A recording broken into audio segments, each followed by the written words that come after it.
इस चित्र को ध्यान से देखिए। ये चित्र है हिटलर का। हिटलर जो कि अपने मंत्री गोबल्स के साथ एक सरकारी बैठक में जाते हुए दिखाई दे रहा है। आपको इस चित्र को दिखाने का मुख्य उद्देश्य है इस पाठ के बारे में बताना। ठीक है, ये पाठ है आपका हिस्ट्री का 3rd पार्ट, नासीबाद और हिटलर का उदय। ठीक है, इस चैप्टर के अंदर हम पढ़ेंगे हिटलर का उदय कैसे हुआ। हिटलर ने शब्द नासीबाद और नाजीवाद की शुरुआत जो है की थी। ठीक है, हिटलर कौन था, हिटलर कैसे जो है राजनीति में आया, हिटलर ने स्वतंत्र जर्मनी की रचना या विस्तार कैसे किया, हिटलर का अंत कैसे हुआ, हिटलर एक कैसा शासक था, इसके बारे में जो है हम इस पाठ में जो है पढ़ेंगे। ठीक है, सबसे पहले हिटलर के डर के बारे में, मतलब हिटलर की जो छवि थी उसके बारे में जो है इस पाठ में जो है परिचय दिया गया है। 1945 के समय की बात बताई गई है। 11 वर्षीय एक लड़का है जो बिस्तर पर बैठा सोच रहा है कि उसके माता पिता जो है इतने परेशान क्यों हैं। उसके पिता ने किस कारण परेशान होते हुए जो है सुसाइड कर लिया। ठीक है, सुसाइड करने के बाद उसका पूरा जीवन जो है दुख में बीता। उसे अभी तक ये समझ नहीं आया था कि उसके पिता ने किन कारणों से जो है सुसाइड किया था।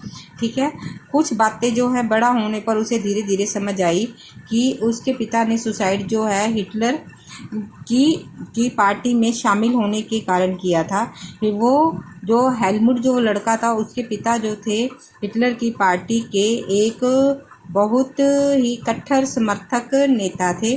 ठीक है, हिटलर का 1945 में द्वितीय विश्व युद्ध के समय जो है बहुत ही बुरा हाल हुआ था। हिटलर ने जो है अपने शत्रु देशों के आगे हार मान ली थी, जिसके कारण बहुत सारे लोगों को डर के कारण जो है आत्महत्या करनी पड़ी थी, जिसमें से हिटलर और उसका कट्टर समर्थक भी जो है शामिल था। ठीक है, यह घटना क्यों हुई, ठीक है, हिटलर ने आत्महत्या क्यों की, तो हम इस पाठ में इसके बारे में पढ़ेंगे। मई 1945 में जर्मनी ने मित्र राष्ट्रों के सामने समर्पण कर दिया, मतलब जर्मनी जो है मित्र राष्ट्रों के सामने हार गई। अब सबसे पहले मित्र राष्ट्र कौन है, अब इनके बारे में जानेंगे। मित्र राष्ट्रों में ब्रिटेन और फ्रांस, ये 2 मुख्य देश जो हैं शामिल थे, परंतु 1941 में 2 देश और शामिल हो गए, सोवियत संघ और अमेरिका। ये 4 पावरफुल जो देश हैं शामिल हो गए। इन्होंने जर्मनी के खिलाफ क्या हुआ, गठबंधन करके युद्ध में क्या कर दिया, जर्मनी को हरा दिया। ठीक है, ये जो 3 देश ऐसे थे जो कि शक्तियों का केंद्र माने जाते थे, जर्मनी, इटली और जापान, इन तीनों का क्या कर दिया, हरा दिया।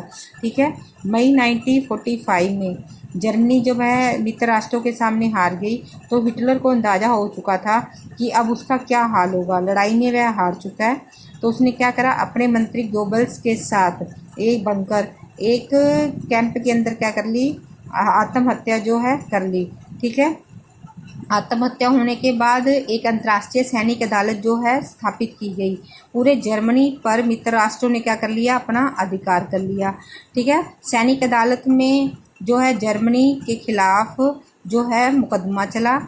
उस मुकदमे में ये बताया गया कि जर्मनी ने किस तरह शांति को जो है ख़त्म कर दिया था, एकता को जो है ख़त्म कर दिया था, और लोगों के साथ कितना बुरा मतलब कार्य जो है किया था। कई नैतिक सवाल जो है उनके सामने खड़े कर दिए थे। लोगों ने जर्मनी के किए गए कृत्यों और हिटलर के द्वारा किए गए कार्यों की बहुत बड़ी निंदा जो है की थी।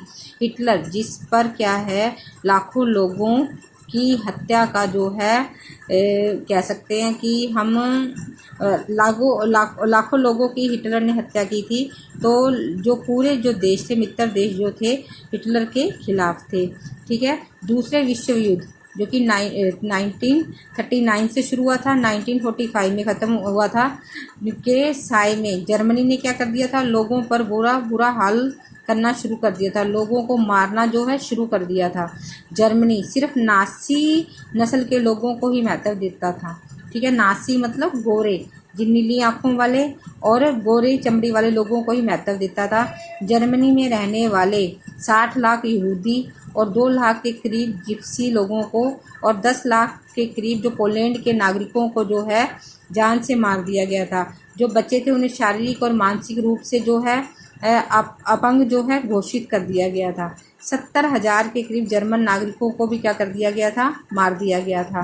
ठीक है, इन सारे लोगों को मौत की नींद जो है सुलाने का अपराध किसने किया था, जर्मनी के जो क्रूर शासक हिटलर ने। ठीक है, वह क्या करता था, अन्य जातियों के लोगों को इकट्ठा करके और उसने कई तरह के कत्ल खाने बनाए थे। वहाँ पर जहरीली गैस को छोड़ दिया जाता था, एक साथ इकट्ठा उनको मौत के घाट जो है उतार दिया जाता था।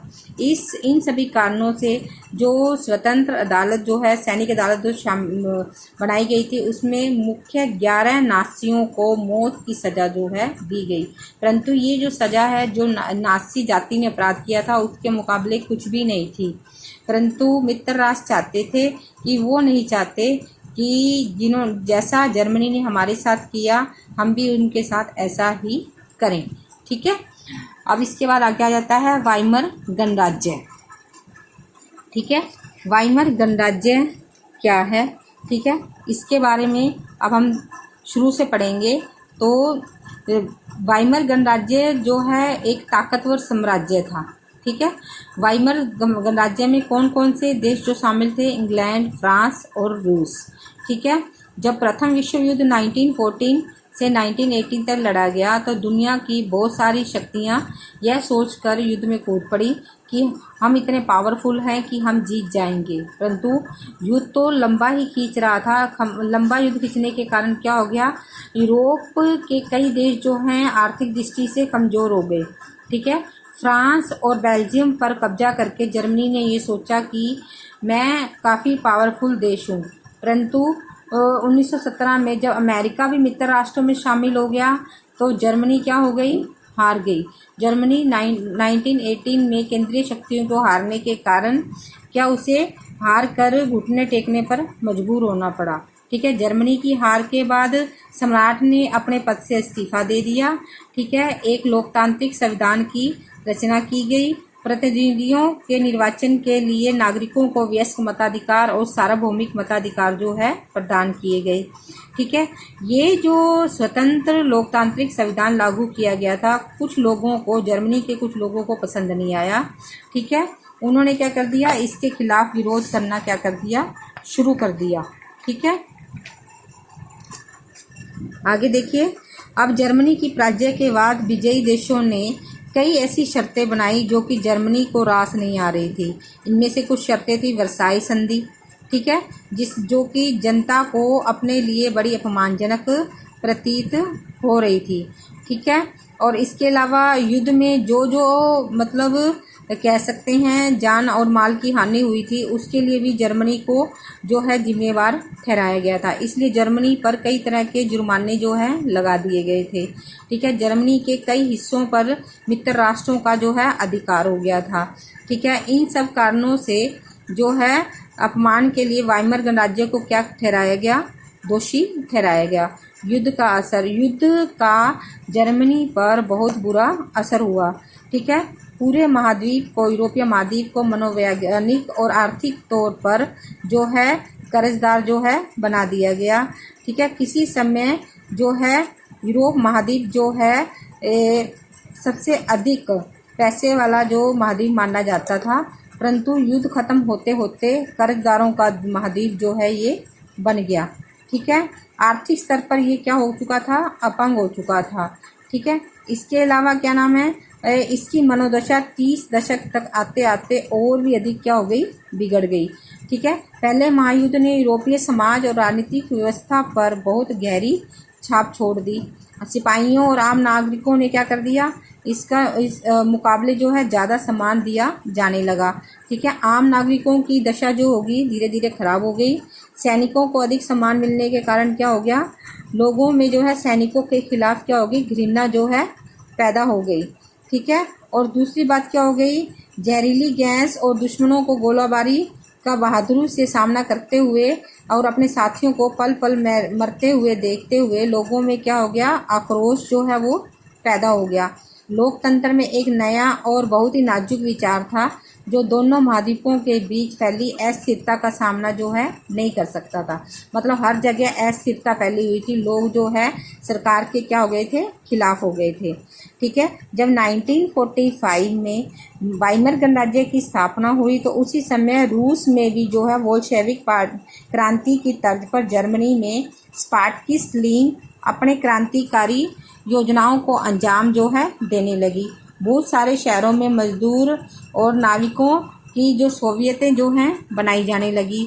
ठीक है, और इसके अलावा राजनीतिक माहौल में सोवियत रूस की शासन व्यवस्था के जो है नारे जो है गूंजने लगे। ठीक है, स्पार्टकिस्टों ने जर्मनी में कम्युनिस्ट पार्टी की नींव जो है डाल दी। वे समाजवादी के खिलाफ जो है हो गए। ठीक है, परंतु वे अभी हिटलर के खिलाफ जो अपना मोर्चा नहीं खोल सकते थे।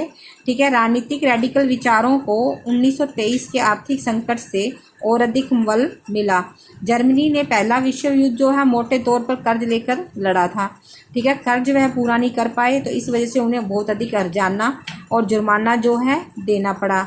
ठीक है, इसकी वजह से क्या हो गया, धीरे धीरे उन पर जो है कर्ज का बोझ जो है बढ़ता गया। ठीक है, और उनके सोने के भंडार जो है धीरे धीरे खत्म होने लगे। 1923 में जर्मनी ने कर्ज देने से और जुर्माना चुकाने से इनकार कर दिया। फ्रांसीसियों ने उनके मुख्य इलाके रूर, जहाँ पर सबसे अधिक कोयला पाया जाता है, कोयला और लोहा पाया जाता है, उस क्षेत्र पर अपना अधिकार कर लिया। ठीक है, फ्रांस के विरोध में, ठीक है, और प्रतिरोध के रूप में बड़े पैमाने पर, ठीक है, जर्मनी ने क्या कर दिया, कागजी मुद्रा को छापना जो है शुरू कर दिया। ठीक है, धीरे धीरे क्या हुआ, उस मुद्रा का जो है मूल्य जो है गिरने लगा। ठीक है, जिसे मुद्रास्फीति का नाम जो है दिया गया। ठीक है, बहुत अधिक कीमतें बेहिसाब से चीज़ों की बढ़ने लगी और मुद्रा के दाम जो कम होने लगे तो उसको नाम दिया गया अति मुद्रास्फीति। ठीक है, जर्मनी को इस संकट से निकालने के लिए अमेरिका सरकार ने क्या किया, राजनीति में जो है शामिल, अमेरिकी सरकार जो है राजनीति में कूद पड़ी।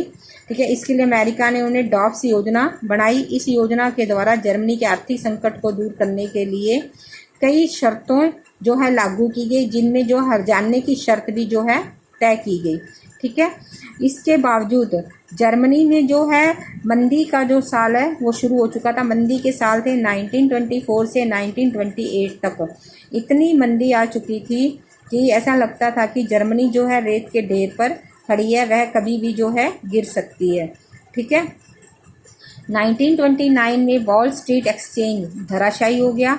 जर्मनी को मिल रही मदद जो है रातों रात जो है बंद हो गई है। कई देशों ने अपने हाथ जो है खींच लिए, जिसकी वजह से कई प्रकार की फैक्ट्रियां बंद हो गई। निर्यात और आयात जो है धीरे धीरे खत्म होता गया। किसानों की हालात खराब हो गई। सट्टेबाज बाजार से पैसा खींचने लगे। अर्थव्यवस्था में मंदी आ गई, जिसको दुनिया के हर देश ने क्या करा, महसूस किया। ठीक है, इस मंदी का सबसे बुरा असर जर्मन अर्थव्यवस्था पर पड़ा। 1932 में जर्मनी का औद्योगिक उत्पादन जो 1929 के मुकाबले 40% रह गया। किसान बेरोजगार हो गए, मजदूर बेरोजगार हो गए, वेतन जो है काफ़ी हद तक कम हो गया। बेरोजगारों की संख्या 60 लाख तक पहुंच गई। जर्मन की हर सड़क पर अधिक से अधिक बेरोजगार दिखाई देने लगे। वे कम से कम कह सकते हैं मजदूरी पर भी काम करने के लिए तैयार थे। ठीक है, जिसकी वजह से बेरोजगारों में अपराध के मामले भी क्या होने लगे, बढ़ने लगे। आर्थिक संकट से लोगों में गहरी बेचैनी और डर हो गई। ठीक है, और मुद्रा के दाम कम होने के कारण क्या बेतब होगी और कर्मचारियों और पेंशनधारियों में क्या होगी, सबसे बड़ी समस्या जो है टेंशन जो है वो पैदा हो गई। और सबसे बड़ी बात, जनता का पेट भर पाना भी क्या लग रहा था, मुश्किल लग रहा था। ठीक है, किसानों के लिए भी बहुत ही संकट का समय था। कृषि उत्पादों के दाम धीरे धीरे क्या हो रहे थे, कम हो रहे थे। ठीक है, राजनीतिक स्तर पर वाइमर गणराज्य एक नाजुक दौर से गुजर रहा था। ठीक है, जिसमें बहुत सारी कमियां थी। ठीक है, और काफ़ी कमियां होने के कारण यह तानाशाही का शिकार भी जो है बन सकता था। ठीक है, ये सब क्यों हुआ, ये सब हुआ हर बार गठबंधन की सरकार आने के कारण। दूसरी बात, अनुच्छेद 48 की वजह से, जिसमें कई तरह की शर्तें थी, जैसे राष्ट्रपति को आपातकालीन लागू करने की शर्त, नागरिक अधिकार रद्द करने की, देशों के भी शासन चलाने का अधिकार। ठीक है, ये सब जो है वाइमर गणराज्य को कमजोर बना रहे थे। इसके अलावा 20 मंत्रिमंडल के हाथों में चल रहा वाइमर गणराज्य सिर्फ 239 दिन ही चल सका, इससे ज़्यादा नहीं चल सका। इस अनुच्छेद का जमकर जो है इस्तेमाल किया गया और सारे ट्रिकों के बावजूद भी, ठीक है, वाइमर गणराज्य अधिक समय तक नहीं चल पाया। लोगों का विश्वास जो है इस अर्थव्यवस्था, इस राजनीतिक व्यवस्था से कम जो है बहुत ज़्यादा उठ चुका था और जो वाइमर गणराज्य जो है इसका कोई समाधान जो है खोज नहीं पा रहा था। ठीक है, आगे पढ़ेंगे हम अगले पार्ट में।